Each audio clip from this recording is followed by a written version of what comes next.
சென்னையில் sometime back ஒரு கப்பல் வந்து அவங்க பேரண்ட்ஸ் கல்யாணத்துக்கு ஒத்துக்கல அப்படின்றதுக்காக வந்து தனியாக போய் கல்யாணம் பண்ணியிருக்காங்க பேரண்ட்ஸ் தெரியாமல். பட் பண்ண இடம் என்னன்னு சொன்னால் ஒரு ஒரு சாமியார் மாதிரி ஒரு மடம் மாதிரி ஒரு இடத்துல கல்யாணம் பண்ணியிருக்காங்க.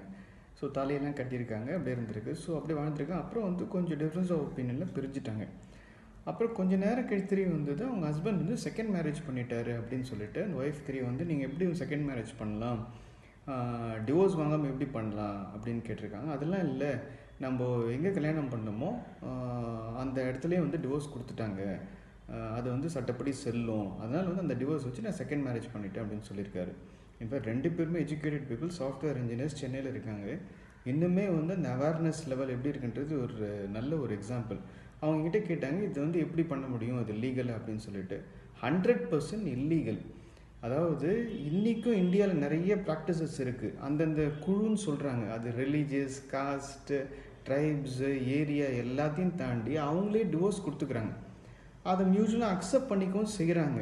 அவங்களுக்குள்ள அண்டர்ஸ்டாண்டிங்கில் போயிட்டுருக்கு. எனக்கு நிறைய queries இந்த மாதிரி வந்து ஃபேஸ் பண்ணிட்டோம்.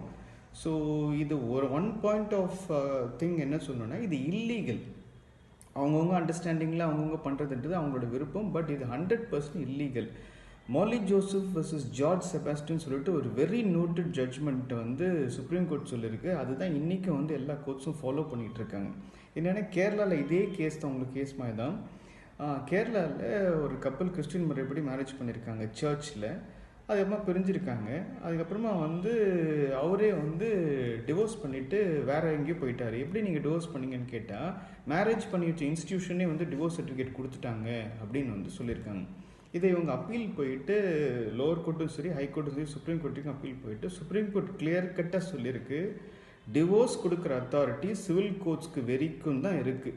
அவங்கவுங்க ஒரு குரூப் ஆரம்பித்து ரிலீஜியஸ், காஸ்ட், அவங்களுடைய எத்தனிக் எந்த குரூப்ஸு இல்லை பை ப்ராக்டிஸ், இவங்கெல்லாம் டிவோர்ஸ் கொடுக்குற அத்தாரிட்டி கிடையாது. அது அவங்க அண்டர்ஸ்டாண்டிங்குள்ளே நிறையா நடந்துக்கிட்டு இருக்குது. பட் இப்படி டிவோர்ஸ் கொடுக்குறது 100% இல்லீகல்னு வந்து கிளியர் கட் ஜட்ஜ்மெண்ட் இருக்குது. இப்போ உங்கள் கேஸில் ஃபர்தராக ஒரு கிரிமினல் ஆக்ஷனும் எடுக்கலாம். ஸோ ஏதோ ஒரு மடத்தில் கொடுத்தாங்கன்ற சர்டிஃபிகேட்டை வச்சுக்கிட்டு அதை டிவோர்ஸ் சர்டிஃபிகேட் நினச்சி அடுத்த மேரேஜ் பண்ணது தப்பு. அவர் கோர்ட்டுக்கு தான் போயிருக்கணும், கோர்ட்டுக்கு போய் தான் டிவோர்ஸ் வாங்கியிருக்கணும். டிவோர்ஸ் ஆன பிறகு தான் வந்து அவர் செகண்ட் மேரேஜ் பண்ணணும். இப்போ உங்கள் கேஸ் வந்து இதை ரிஜிஸ்டர் பண்ணிங்களா இல்லையான்றதுலாம் ரெண்டாவது விஷயம். ஸோ இது வந்து இந்து முறைப்படி நடந்திருக்கு அப்படின்னு நீங்கள் சொல்கிறீங்க. ஸோ அதனால் இந்து முறைப்படி நீங்கள் கோர்ட்டுக்கு போய் தான் டிவோர்ஸ் வாங்கணும்.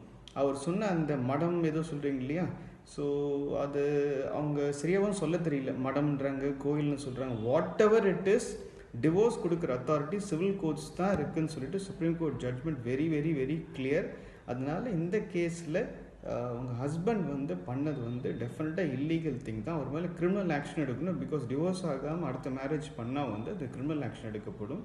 So you can proceed accordingly. It's 100% illegal only.